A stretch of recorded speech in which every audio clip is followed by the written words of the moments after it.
Hello everyone, সকাল সকাল ready হয়ে গেছি একটু বেরোবো বলে। আর এখানে খাবারে আজকে বানিয়েছি লাউ দিয়ে মুগের ডাল, তার সাথে বানিয়েছি একটা মিক্সড ভেজ, আর বানিয়েছিলাম কাঁচকলার কোফতার সাথে পাঁপড় ভাজা। তো খাওয়া দাওয়া সব কিছু প্যাক করে নিয়ে আমি বেরিয়ে পড়েছি। গেছিলাম একটু মিষ্টির দোকানে, সেখান থেকে আমি একটু টেস্টি টেস্টি মিষ্টি কিনে নিয়েছি।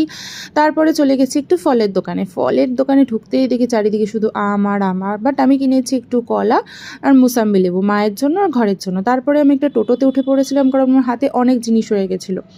টোটো থেকে নেমেই আমি পৌঁছে গেছি আমার শ্বশুরবাড়ি। আর ঢুকতে না ঢুকতেই আমার দেখা হয়ে গেছে মীনাক্ষীদির সাথে। আমাকে ওয়েলকাম জানাচ্ছে মীনাক্ষীদি। আর আসার সাথে সাথেই ফল টল সব হাত থেকে নিয়ে নিল, বললো দাও আমি সব কিছু ধুয়ে ঠুয়ে রাখি। তো মীনাক্ষীদির হাতে আমি সব কিছু দিয়ে আমি ওপরে চলে গেলাম খাবারটা নিয়ে। গিয়েই দেখছি মারও তো একদম স্নান টান হয়ে গেছে। আমি সব কিছু খাওয়া দাওয়ার আলাদা করে রেখে বারান্দায় যেতে না যেতেই দেখছি ঝমঝম করে বৃষ্টি নেমে গেছে। তো আমি ভাবলাম